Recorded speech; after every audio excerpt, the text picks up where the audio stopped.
video. Alright, hey guys, we had a problem going live, so what we're going to do is we're going to upload this video for you, but I'm here with Burnis at the Robeson County Fair. And hello. He is out here and he is representing and campaigning. He's running for sheriff.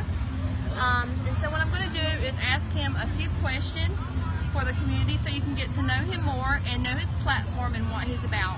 Okay? Alright, so Burnis, can you tell me what is your plan on drugs and like prevention for the community? What can we do about that? Okay. What are you going to do? Actually, that's one of the main questions I'm being asked across the county when I go to speak to folks. It's obvious that drugs are the #1 problem in Robeson County. It's like I'm telling folks, when someone breaks in your house and steals your TV, they didn't take it to their house, they took it to a crack house. So it's obvious that drugs are the #1 problem that are causing us to have the high crime rates that we are having. I have talked to a neighboring county sheriff. We plan on doing a dual county multi-agency gang and drug task force, which will include deputies from that county, the drug unit from Robeson County, officers from all the police departments from both counties, and we plan on trying to get it up to about 20 people, a 20-person gang and drug unit that will work as a task force to help combat this problem. Some of these towns in Robeson County only have 1 or 2 officers at a time working, and there's no way that they can handle the issues that are facing them. So I think if we do it with a task force, we can make a dent in this problem. Okay. Okay. Also, what is your plan for our youth in Robeson County? What can we do to stop this cycle of drugs or just crime for our kids? What plan do you have for the community, for our youth? That's another program that I plan. It's all on the website. I want to do a Cops and Kids program. That program is having detention officers and deputies reach out to problem youth that have been identified through different sources, trying to reach out to them at an early age, real early, before they're teens, in a way to try to mentor those people. Another program will be the Cops and cadet program. Excuse me, cadet program. And what I want to do there, I knew at 13 years old I wanted to be a law enforcement officer. So what I want to do is pair, again, deputies and detention officers with kids at that age, 12, 13 years old, that already know that that's what they want to do, get in the first responder realm of public service, whether it be EMT, paramedic, law enforcement, whatever. I want to pair them with them so they can mentor them on up, keep them on the straight and narrows so they can reach that goal when they turn 18, 19, 20 years old. You know what, that's a great thing that you just said, because I was actually thinking about that myself, because there's such a high crime rate, especially with our young people these days. Yes. And it's kind of too late to start in their teens to try to change them. It's very important to start when they're young. So I really appreciate that. And I think that will be a great program. Now also, I have another question. Okay, with the high crime rate, there's a lot of repetitive inmates or repetitive crimes from the same inmates or same people committing the same crimes. What can we do when they are released to prevent them, or just kind of, put them on the right path so they won't commit the same crime again? First off, I want the residents of Robeson County to understand that once the arrest is made, once the deputies or local law enforcement officers make an arrest, and they turn the person over to a magistrate, and a bond is set, it is out of law enforcement officers' hands. That's the end of it for them until they go to court. They have nothing to do with the setting of the bond, getting out on bond. I hear a lot of complaints about bonds being too low and all that. That has nothing to do with the law enforcement officer. Now, as far as folks getting out and getting, doing the same crime again, just repeating those offenses, what I want to do, back in the day, back in the 80s and all, when I was first in law enforcement, it was lock them up, lock them up, lock them up. It has, with my training now and things that I have learned over the years, we have a mental health issue that's going on, not only in Robeson County, but everywhere pretty much. And we got to reach out to those folks. No disrespect to the Department of Corrections title, but there's no correcting going on with that title in the Department of Corrections. And we've got to reach out. We've got to reach out to try to help. When I speak to youth at schools, hey, what would you like to be? Well, I'd like to be a fireman. I'd like to be a nurse. I'd like to be, whatever. No one raises their hand and says, I want to be a crackhead. I want to be a prostitute. It's just they had a weak moment at a weak time, and they fell for it, and now they need help. Yes. And we need to reach out to those folks. And also, I think that these kids don't have anyone that they can look up to. they don't have really good influences in their family. Their mother, some kids are raised by a single parent home by maybe their mother, and sometimes I've seen where their mother was on drugs. Actually, I've seen a child, he was raised by himself at 10 years old because his mother was on drugs, and he said he had to find his own food at the age of 10. So he started breaking in homes just so he could find food, It's amazing when we talk to youth at schools, you know, how they will, you know, they'll tell the truth. And they'll just openly say, hey, I saw my mom smoking weed this morning or something like that. And that's sad. I mean, that's actually very sad. But again, you know, I want to reach out to these youth early. I want to get the churches involved, the pastors and all. I have a program called the Badges and Bible program that will be, it's on my website, it describes it. We've got to all come together. The law enforcement can't do it alone. Residents can't do it alone, but as a team, we can all do it. Yeah, it starts at home and it starts with the community. And everyone can't rely on the police officers or the deputies to come save the day. I mean, that's your job, but it does start at home from the way that you raise a child and who they're going to grow up to be. So if we come together as a community and put these programs in place, I think that, in few years from now, we can see a big difference. It's nothing that's going to change overnight. That's exactly right. It's not an overnight fix. No. It didn't happen overnight. We won't fix it overnight. Also, you talked about the badges and Bibles. What about, how can we expand the community watch? Okay, I have the largest community watch in Robeson County right now. I'm the city councilman of Precinct 3 in Lumberton. The Goblin Heights Community Watch consists of 40 to 50 people the third Tuesday night of each month at my community watch meetings.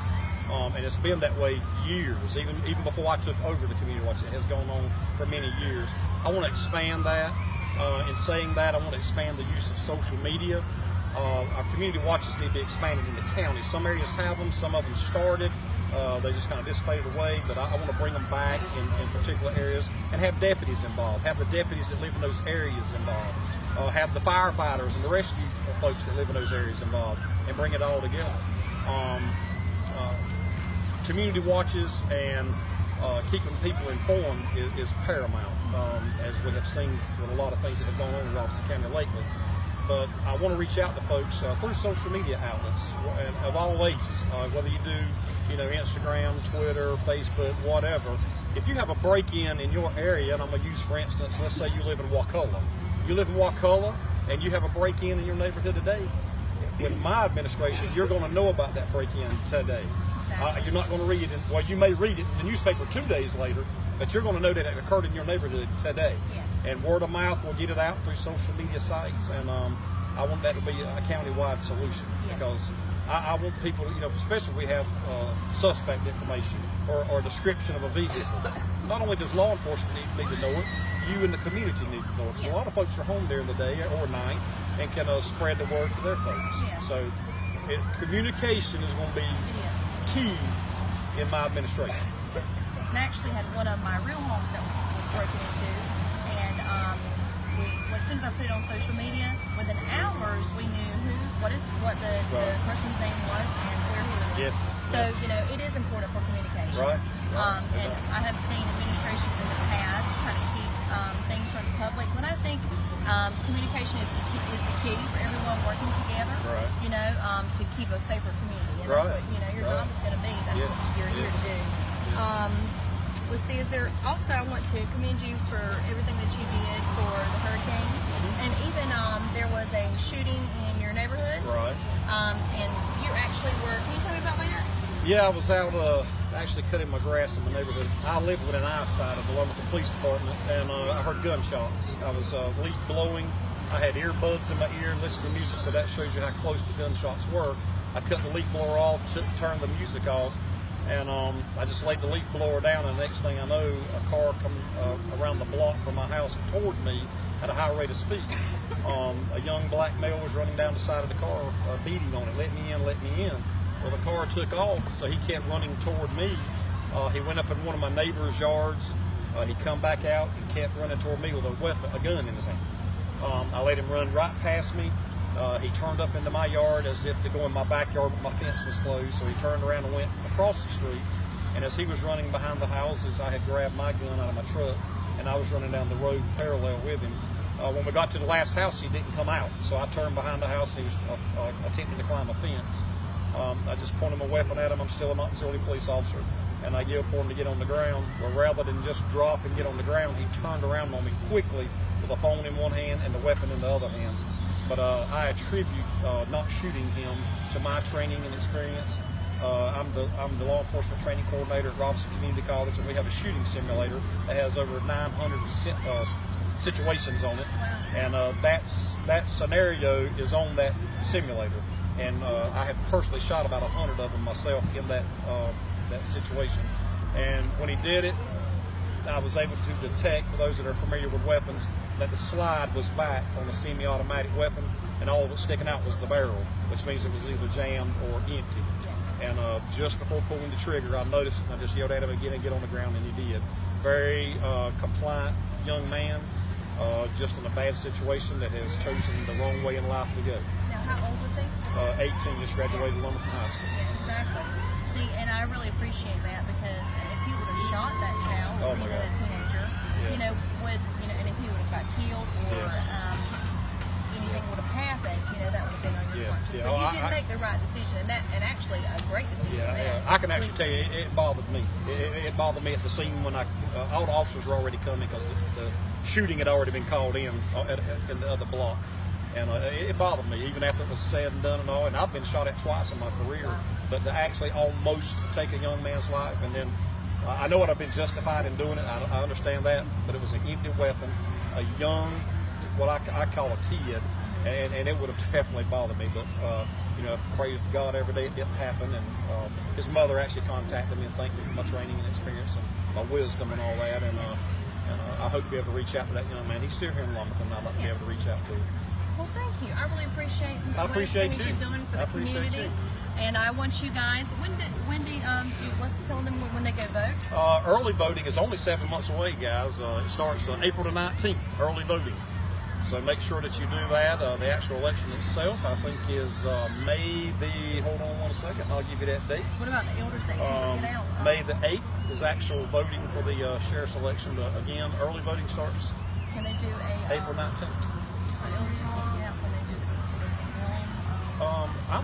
I'm not really sure how the Board of Elections is handling that this year. I guess, for those that you need some help with transportation or whatever, you'll contact me. I am very easy to get it with through social media. Just talk to a friend of yours. I'm sure somebody's a friend of mine on social media, and we'll reach out to them and help you get there. Okay. And you're going to be out here the rest of the week? Through Saturday night. Okay, what times? Tomorrow we'll be here from 4:30 to 11. Friday we'll probably come about 3 o'clock to midnight. And then Saturday we'll be here from lunchtime to closing. Okay.